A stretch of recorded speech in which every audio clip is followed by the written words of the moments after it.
నమస్కారం, నేను మిసిరి. వెల్కమ్ బ్యాక్ టు ఇన్కోరి. ఈరోజు కథ ప్రేమ పగల రణరంగం, ఎపిసోడ్ 59. మీ మనసుకు నచ్చే అత్యంత అద్భుతమైన కథ. కథ నచ్చితే లైక్ చేయండి. ఈ కథపై మీ అభిప్రాయాన్ని తప్పకుండా కామెంట్ చేయండి. ప్రేమ పగ రణరంగంలో అసలైన రణరంగం ఆరంభమయ్యే సమయం ఆసనమైంది. ఇకపై స్టోరీ మీకు ఎన్నో సర్ప్రైజ్లను ఇస్తుంది, ఎన్నో షాక్లను ఇస్తుంది. ఒక్కో ట్విస్ట్ రివీల్ అవుతూ ప్రతి ఎపిసోడ్ చాలా థ్రిల్లింగ్గా, ఎగ్జైటింగ్గా ఉండబోతుంది. మిస్ అవ్వకుండా విని ఆస్వాదించండి. ఇక కథలోకి వెళ్తే, మిత్ర శ్వాస కష్టంగా తీసుకోవడం చూసి తనిష్క తీవ్రంగా భయపడింది. అతని ఆ సిచ్యువేషన్ నుండి బయటకు తీసుకురావాలనే ఆతృతతో క్షణం కూడా ఆలోచించకుండా ఒక్కసారిగా ఆమె పెదవులని మిత్ర పెదవులపై ఆనించి ముద్దు పెట్టుకుంది. ఇద్దరి పెదవులు కలిసిన మరుక్షణం మిత్ర శ్వాస ఒక్కసారిగా ఆగినట్టయిపోయి కరెంట్ షాక్ కొట్టినట్టుగా గత జ్ఞాపకాల నుండి తేరుకున్నాడు. తని ముద్దు పెట్టుకుంటున్న తనిష్క మొహాన్ని చూసి షాక్తో కళ్ళు పెద్దవి చేస్తూ అలాగే స్తంభించిపోయాడు. తన జీవితంలో ఇలాంటి క్షణం వస్తుందని అతను ఎప్పుడూ ఊహించలేదు. అది కూడా తనిష్క నుంచి. ఆమెతో సంతోషకరమైన జీవితాన్ని గడపాలని కలగన్నాడు. ఆ కల నిజమవుతుందో లేదో అతనికి తెలియదు.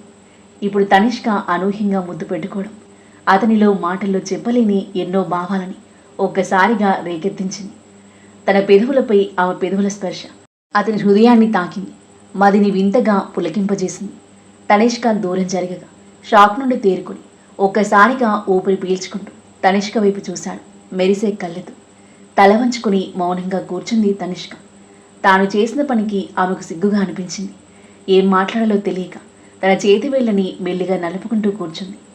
తాను కలలో కూడా ఊహించని పని చేసింది. కానీ ఆలోచనలన్నింటికంటే ఆమె మనసులో మరో ఫీలింగ్ బలంగా నిలిచిపోయింది. తన పెదవులపై ఆమె అనుభూతి చెందిన ఆ క్షణికమైన అతని మృదువైన పెదవుల స్పర్శ. ఆ స్పర్శ ఆమెలో వింత ఫీలింగ్ని కలిగించింది. గదిలో ఒక్కసారిగా నిశ్శబ్దం అలుముకుంది.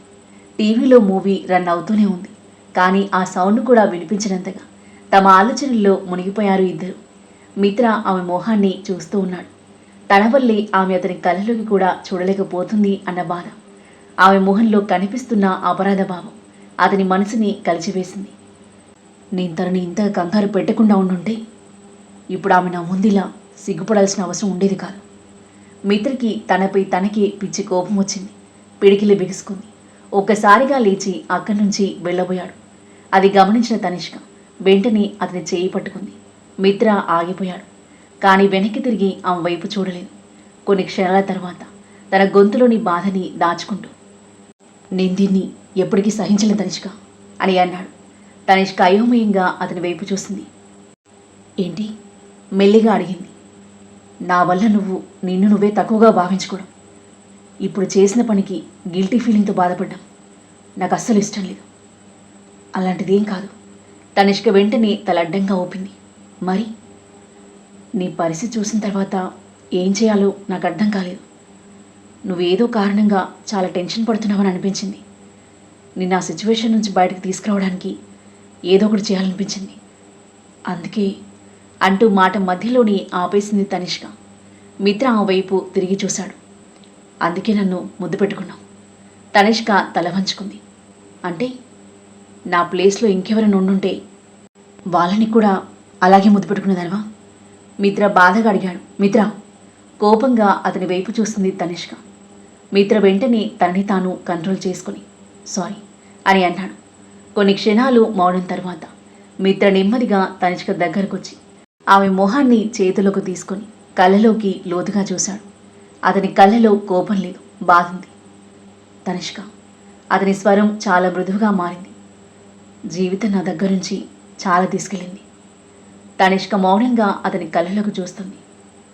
నా జీవితంలో నా దగ్గరైన వాళ్ళు ఒక్కొక్కరుగా నాకు దూరమయ్యారు. అతని కళ్ళలో గతం నీడలా మెరిసింది. అందుకే ఇప్పుడు నాకు భయం వేస్తుంది. తనిష్క కనుబొమ్మలు ముడుచుకుంది. దేనికి? ఈసారి కూడా అదే జరుగుతుందేమోనని. నువ్వు నా జీవితంలోకి వచ్చి నాకు ఇంత ముఖ్యమైన వ్యక్తే మారి చివరికి నువ్వు కూడా నాకు దూరమైతే?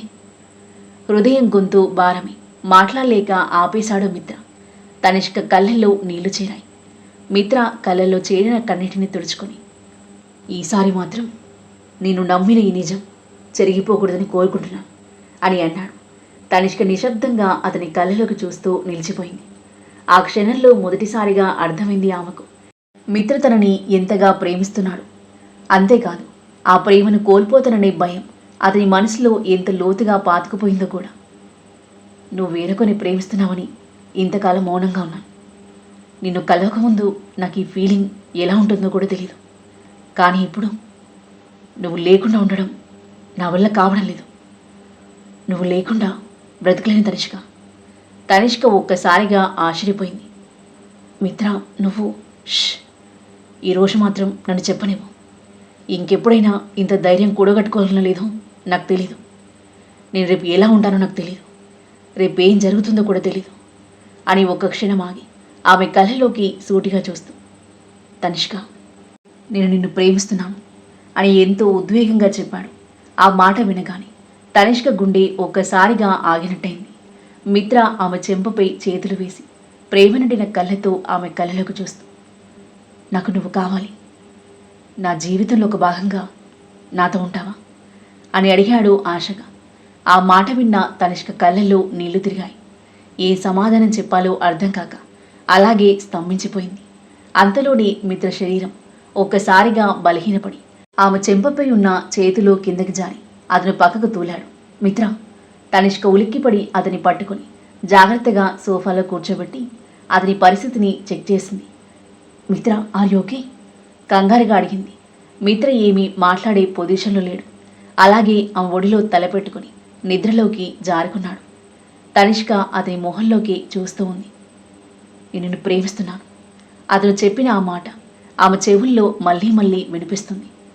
ఆమెకు తెలియకుండానే తన జీవితంలో చాలా మార్పు వచ్చేసింది. మిత్ర తన జీవితంలోకి వచ్చిన తర్వాత తాను వీర్యం పట్ల ఎప్పుడో కలిగి ఉన్న ఫీలింగ్స్ని దాదాపుగా మర్చిపోయింది. అతను తన జీవితంలో ఎలా వచ్చాడో ఆమెకు తెలియదు. ఎప్పుడు తన జీవితంలో ఇంత ముఖ్యమైన వ్యక్తిగా మారిపోయాడో కూడా ఆమెకు తెలియదు. ఇప్పుడు తన ఆలోచనల్లో మిత్రే ఉన్నాడు. తన హృదయంలో మిత్రే ఉన్నాడు. తన మనసులో ప్రతి క్షణం మిత్రే. ఆ విషయాన్ని ఆమె మనసు గుర్తించిన మైండ్ ఇంకా అంగీకరించలేకపోతుంది. దీర్ఘంగా శ్వాస తీసుకుని తల వెనక్కి వాల్చింది. ఆమె చేయి అప్రయత్నంగా అతని తలపైకి చేరింది. మరోవైపు ఇందు తను ధీరజ్ తరచుగా కలుసుకునే ఆ ఇంటికి వచ్చింది. కానీ నిరాశ ఎదురైంది. ఎన్నో రోజులు గడిచిపోయాయి. అయినా ధీరజ్ జాడ మాత్రం లేదు. ధీరజ్ తనని పట్టించుకోవడం లేదని అనుకుంటూనే అతనికి రోజు పదే పదే కాల్స్ చేస్తూనే ఉంది. ఎందుకంటే ఇప్పుడు ఆమెకు కావాల్సింది ఒకటి, ధీరజ్ ఏం చేయబోతున్నాడో తెలుసుకోవడం. అతని టార్గెట్లో ఉన్న దేవాను అతను ఎలా అంతం చేయబోతున్నాడో తెలుసుకోవాలని ఆమె ఆతృతగా ఎదురుచూస్తుంది. లేదంటే అతని వల్ల తాను దేవ మిత్రుల చేతిలో ఇరుక్కుంటుందేమో అన్న భయం ఆమెను వేధిస్తుంది. ఈ ధీరజ్ ఎక్కడికి వెళ్ళాడు? ఎప్పుడు వచ్చినా ఇక్కడ ఉండట్లేదు అని ఆలోచనలో ఉండగా అప్పుడే డోర్ తట్టిన శబ్దం వినిపించింది. ధీరజ్ అనుకుని హ్యాపీగా వెళ్ళి డోర్ ఓపెన్ చేసిన ఇందు ఎదురుగా ఉన్న కాలిని చూసి ఒక్కసారిగా షాక్ అవుతూ కళ్ళు పెద్దవి చేసింది. మామా, నువ్వా? కాళీ ఆమె వైపు నిర్లిప్తంగా చూస్తూ, నువ్వు ఇంకెవరు అనుకున్నావా అని అన్నాడు. అది కాదు, నేను. అబద్ధాలు చెప్పొద్దు. కాళీ స్వరం ఒక్కసారిగా సీరియస్గా మారింది. ఒక్క పని కూడా సరిగ్గా చేయడం చేత కాదు నీకు. నేను నీ యజమానురాలా చూడాలి అనుకుంటే నువ్వు మాత్రం ఇలా సిగ్గు లేకుండా పనివాడితో తిరుగుతున్నావు. నిన్ను అనవసరంగా తీసుకొచ్చాను. మామ, అది నా తప్పు కాదు. నోరు బొయ్! కోపంగా అరిచాడు కాళీ. ఒక మనిషిని నీ కంట్రోల్లో ఉంచుకోలేక ఇక్కడికి వచ్చావు. నీకు అప్పగించిన పని పూర్తి చేయగలవా నువ్వు అని అంటూ ఇందు జుట్టుని గట్టిగా పట్టుకున్నాడు. నీకు ఇలాంటి జీవితమే కావాలంటే దుబాయ్కి పంపిస్తాను. అక్కడ అర్జెంటుగా అమ్మాయిల అవసరం ఉంది. నీకు కూడా నీకు కావలసిన సుఖం, డబ్బు రెండూ దొరుకుతాయి. చెప్పు, పంపాలా? ఇందు అతని చేతిని విదిలించుకుని కోపంగా చూసింది. నేనేమీ చేయలేదని ఎందుకు మాట్లాడుతున్నావు? విధ్వంసం నా వైపు తిప్పుకోవడానికి నేను ఎంత కష్టపడ్డానో నీకు తెలుసా? కానీ ఆ ప్రీష అనే జీవితంలోకి వచ్చిన తర్వాత ఆయనకి ఇంకెవరూ కనిపించడం లేదు. నన్ను అసలు పట్టించుకోవడం లేదు. అన్నీ పర్ఫెక్ట్గా సాగుతున్నాయి. కానీ ఆ అమ్మాయి వచ్చినప్పటి నుండి ఒక్కొక్కడిగా మొత్తం ప్లాన్ చెడిపోతుంది అని కోపంగా అంటూ ఆగి కాళీ వైపు అనుమానంగా చూస్తుంది. అసలు అతతో నీకున్న శత్రుత్వం గురించి నువ్వు నాకెప్పుడూ పూర్తిగా చెప్పలేదు. ఇదంతా దానికోసమే చేస్తున్నావా? కాళీ వంకరగా నవ్వి, నాకు ఎవరి మీద వ్యక్తిగత పగలేదు. నాకు కావాల్సింది ఈ సామ్రాజ్యానికి అధిపతి కావడం మాత్రమే. ఏళ్లుగా నేను అమ్మ వెంట నీడలా ఉంటున్నాను. కానీ ఆమెను ఇంతకాలం కాపాడుతూ వచ్చిన దానివల్ల నాకేం లాభం ఉంది? ఒక్క ధనరాజ్ లేకపోయి ఉంటే నాగవల్లి ఏ జైల్లో నరకం అనుభవిస్తూ ఉండేదో ఎవరికీ తెలియదు. అసూయతో మండిపోతూ అన్నాడు కాళీ. అసలు ధనరాజ్ ఎలా ఉంటాడు మామ? ఎక్కడుంటాడు? అతని దగ్గర బోలెడంత డబ్బు ఉంటుందేమో కదా? కాళీ ఆమె వైపు చురుగ్గా చూశాడు. అది నీకెందుకు? ఇందు చిన్నగా నవ్వి, మామా, ధనరాజ్ నిజంగా అంత పవర్ఫుల్ అయితే నువ్వు అతనెందుకు టార్గెట్ చేయకూడదు అంటూ అతనికి మరింత దగ్గరగా వచ్చి, అతని పక్కకు తప్పిస్తే దుబాయ్ని నువ్వే వెళ్ళొచ్చు అంది మెల్లిగా. ఆ మాట వినగానే కాళీ ఒక్కసారిగా ఆమె మెడను పట్టుకున్నాడు. ధనరాజ్ని తక్కువ అంచనా వేసే పొరపాటు మాత్రం చేయకు. అతని కళ్ళలో ప్రమాదకరమైన హెచ్చరిక కనిపించింది. అతను ఎక్కడున్నా ఇక్కడ జరుగుతున్న ప్రతి విషయాన్ని తెలుసుకునేంత నెట్వర్క్ అతనికి ఉంది. ఆమె మెడపై పట్టుని కాస్త సడలించి కళ్ళలోకి సూటిగా చూస్తూ, అనవసరమైన విషయాలు ఆలోచించడం మానేసి పని వాళ్ళ మీద నుంచి దృష్టిని మళ్లించి యజమాని మీద దృష్టి పెట్టు. లేదంటే మన ప్లాన్ మొత్తం తలక్రిందులవుతుంది. రావెళ్దాం అంటూ ఆమె చేయి పట్టుకుని లాక్కెళ్ళాడు కాళీ. ఇందు కాళీ అక్క కూతురు. తన అక్క బావ చనిపోతే ఇందుని నాగవల్లి ఇంటికి తీసుకొచ్చేశాడు. విధ్వంస్తో ఆమె పెళ్లి జరిపించేసి నాగవల్లి తరువాత ఆ సామ్రాజ్యాన్ని అతని ఏలాలని అతని ప్లాన్. మార్నింగ్ 7 గంటలు. మిత్ర ఇంకా తనిష్క ఒడిలో తలపెట్టుకుని హాయిగా నిద్రపోతున్నాడు. కానీ ప్రతిరోజు ఒకే టైంకి నిద్రలేచే అలవాటు ఉండడంతో తనిష్క అప్పటికే మేల్కొంది. ఆమె చూపంతా మిత్రపైనే ఉంది. నేను రాత్రి అతను చెప్పిన మాటలు ఒక్కొక్కడిగా గుర్తుకొస్తుంటే అతని మొహాన్ని అలాగే చూస్తూ ఉండిపోయింది. మిత్ర చూడ్డానికి ఒక హీరోకి ఏమాత్రం తీసిపోడు. తెల్లని మేడిఛాయ, చక్కగా ట్రిమ్ చేసిన గడ్డం, నుదుటిపైకి పడుతున్న సిల్కీ జుట్టు, నార్మల్ ప్యాంట్ షర్ట్లను అతని పర్సనాలిటీ స్పెషల్గా కనిపిస్తుంది.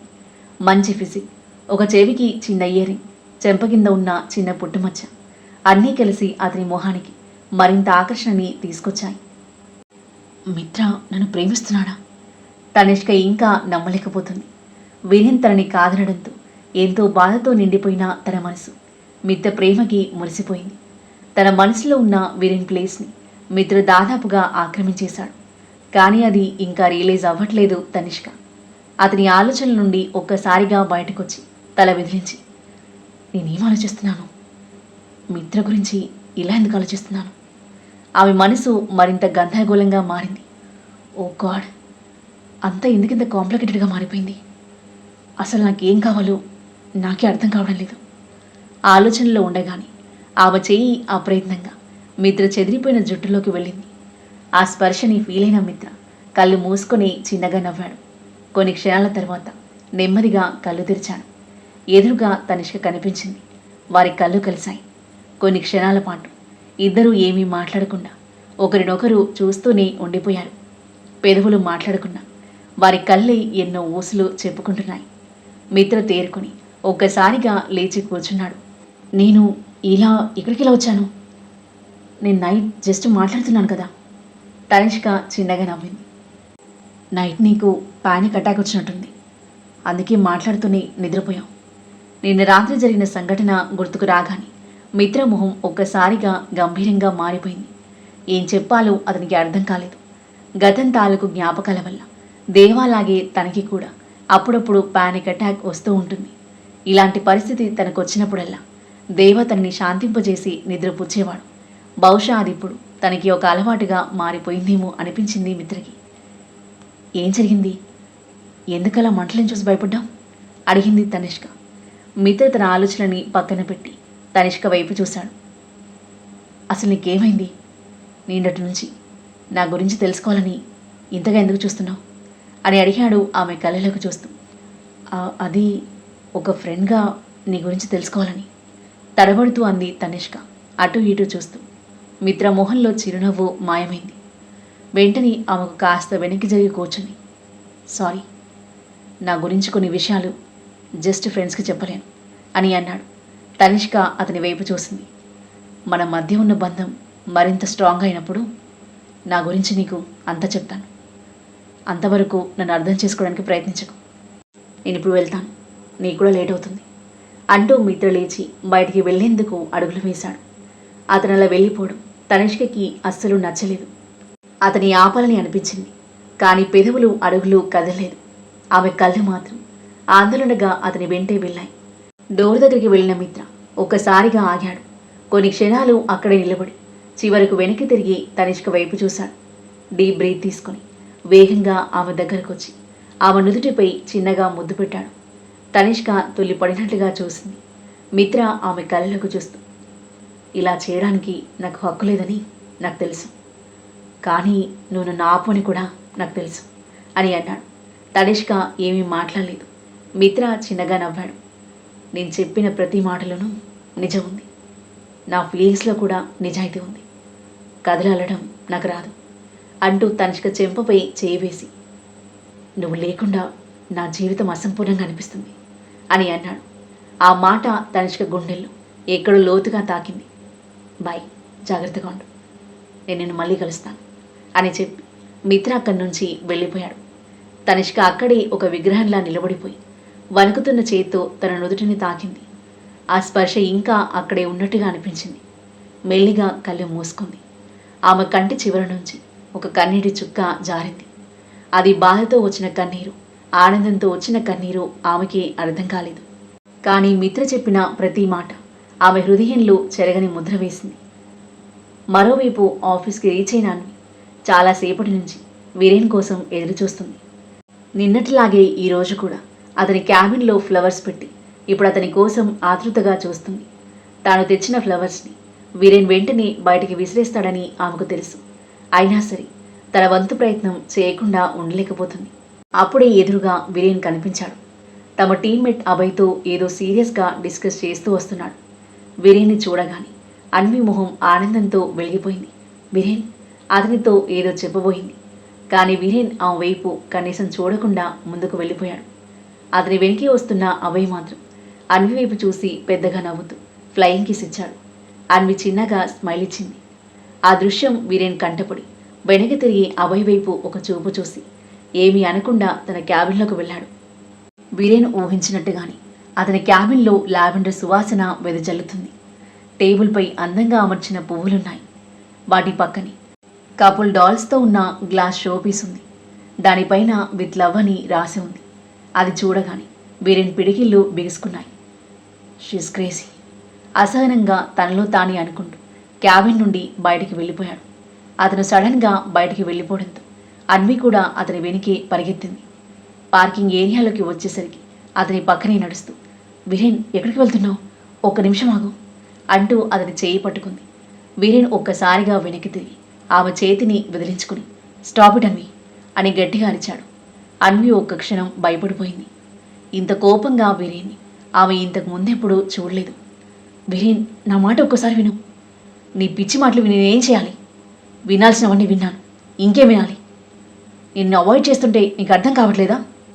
నాకు ఇదంతా ఇష్టం లేదని, అయినా ప్రతిరోజు ఇదే చేస్తున్నావు. అసలు దీంతో నువ్వేం ప్రూవ్ చేయాలనుకుంటున్నావు? అన్వి కళ్ళల్లో నీళ్లు తిరిగాయి. అన్నీ తెలిసి కూడా నువ్వేమీ తెలియనట్లు ఎందుకు ప్రవర్తిస్తున్నావు? అన్వి, నీకెందుకు అర్థం కావడం లేదు? ఇంత కోపం రావడానికి నేనేం చేశాను? నీకు ఆ ఫ్లవర్స్ స్మెల్ అంటే ఇష్టమని నీ క్యాబిన్లో పెట్టాను. వీరేన్ లోతుగా శ్వాస తీసుకున్నాడు, తన కోపాన్ని కంట్రోల్ చేసుకోవడానికి ప్రయత్నిస్తూ. అన్వి, నీ విషయంలో నా హార్ట్ రాయిలా అయిపోయింది. వీరేన్, ఎందుకు చేస్తున్నావు ఇవన్నీ? నీకు తెలుసు కదా, అందుకే చెప్తున్నాను, ఇక ఇవన్నీ చేయకు. ఎందుకంటే నేనేమీ చేయలేను. అన్వి అతని వైపు ఒక అడుగు వేసింది. నువ్వు చేయలేనిది ఏముంది? అన్వి, కాపు. నేను కూడా అదే చెప్తున్నాను వీరేన్, నువ్వు కూడా ఆపు. ఆమె గొంతు ఇప్పుడు కోపంతో కాదు, బాధతో వణుకుతుంది. నీడ వెంట పరిగెత్తడం వల్ల ఏమీ జరగదు. ఈ విషయం నీకు తెలుసు. అక్క నిన్ను ఎప్పటికీ ప్రేమించదు. ఒకసారి నన్ను అర్థం చేసుకోవడానికి ప్రయత్నించచ్చు కదా. ఇందులో తప్పే ఉంది. ఎన్నాళ్ళని జరిగిన దానికోసం ఇలా బాధపడుతూ ఉంటావు? వీరేన్ మొహం ఒక్కసారిగా సీరియస్గా మారింది. నువ్వు తప్పు చేస్తున్నావు అన్వి. నువ్వు ఎంచుకున్న మార్గమే తప్పు. అన్వి అతని కళ్ళలోకి చూస్తూ, ప్రేమ మార్గమే తప్పైతే నువ్వు అదే తప్పు చేశావు. నువ్వు చేసే ప్రయత్నం రైట్ అయితే నిన్ను పొందడానికి నేను చేసే ప్రయత్నం తప్పు అవుతుందా? ఖచ్చితంగా. ఎందుకంటే నేను ప్రేషను ప్రేమిస్తున్నాను. కానీ అక్క నేను ప్రేమించట్లేదు వీరేన్. ఆ విషయం అర్థం చేసుకో. సరే, నేను నీకు ఒక విషయం డైరెక్ట్గా చెప్తున్నాను. నువ్వు నన్ను ప్రేమించలేవని చెప్తున్నావు, కానీ నేను కూడా నిన్ను ప్రేమించకుండా ఉండలేను. ఇప్పుడు నాకు ఒకే ఒక ఆప్షన్ ఉంది అని కన్నీళ్లను తుడుచుకుని, నీ హార్ట్లో నా మీద ఫీలింగ్స్ పుట్టే వరకు నేను ఆగను, ప్రయత్నిస్తూనే ఉంటాను అంది స్థిరంగా. ఆ రోజు ఎప్పటికీ రాదు అన్నాడు వీరేన్ వెంటనే. చూద్దాం. అన్వి మాటల్లో పట్టుదల ఉంది. వీరేన్ ఇక ఏమీ మాట్లాడకుండా అక్కడి నుంచి వెళ్ళిపోయాడు. అతని వైపే చూస్తూ నిలబడింది అన్వి. వీరేన్, నీ మనసు గెలుచుకోవడం అంత ఈజీ కాదని నాకు తెలుసు. ఇలాంటి పరిస్థితి ఇంత త్వరగా వస్తుందని నేను ఊహించలేదు. అక్క గురించి అంతా సెటిల్ అయ్యాక ఎప్పుడో మెల్లిగా ప్రేమతో నీ మనసుకి దగ్గరవ్వాలి అనుకున్నాను. కానీ అనుకోకుండా నా మనసులోని ప్రేమ ముందుగానే బయటపడింది. నువ్వు నన్ను అవాయిడ్ చేయడం నేను భరించలేకపోతున్నాను. నువ్వు నాతో మాట్లాడకపోతే నా మనసంతా బాధగా ఉంది. అందుకే నువ్వు కోపగించుకున్నా, చిరాకు పడుతున్నా నీతో మాట్లాడడానికి ప్రయత్నిస్తున్నాను. అక్క కోసం ఎదురు చూస్తూ నువ్వు బాధపడ్డం నేను చూడలేకపోతున్నాను. అక్క ఇక్కడ ఉండుంటే మన పరిస్థితి ఇలా ఉండేది కాదేమో. ఏదేమైనా నేను నిన్ను మళ్ళీ హ్యాపీగా చూడాలి మనసులో అనుకుంటూ అతను కనుమరుగయ్యే వరకు చూసి కళ్ళు మూసుకుని దీర్ఘంగా ఒక శ్వాస తీసుకుని వదిలి వెనుదిరిగి లోపలికి వెళ్ళిపోయింది. ఇదంతా కొంచెం దూరంలో నిలబడి ఉన్న ఒక వ్యక్తి గమనిస్తున్నాడు. అతని చూపు అన్వి పైనే ఉంది. అతనికి కావాల్సింది ఒకటి, ఒక అవకాశం. ఆ తర్వాత ఏం జరగబోతుంది? అన్విని గమనిస్తున్న ఆ వ్యక్తి ఎవరు? వీరేన్ అన్వి ప్రేమని అర్థం చేసుకుంటాడా? దేవా ప్రేషల మధ్య, చీఫ్ ప్రేషల మధ్య ఏం జరగబోతుంది? తనిష్క మిత్రపై తనకున్న ఫీలింగ్స్ని రియలైజ్ అవుతుందా? అతని ప్రేమని యాక్సెప్ట్ చేస్తుందా? విధ్వంస్ ఎలాంటి విధ్వంసాన్ని సృష్టించబోతున్నాడు ఈ ప్రేమ పగల రణరంగంలో? ఎవరి జీవితం ఏ మలుపు తిరగబోతుంది? అద్భుతమైన కథనంతో ఊహకందని మలుపులతో ఎంతో ఇంట్రెస్టింగ్గా సాగి ఈ కథ యొక్క నెక్స్ట్ ఎపిసోడ్ కోసం మన నెక్స్ట్ వీడియో చూడండి. కథ నచ్చితే లైక్ చేయండి. ఈ కథపై మీ అభిప్రాయాన్ని తప్పకుండా కామెంట్ చేయండి. మరిన్ని ఇలాంటి ఇంట్రెస్టింగ్ స్టోరీస్ కోసం మన ఛానల్ని సబ్స్క్రైబ్ చేయండి. Thank you for listening.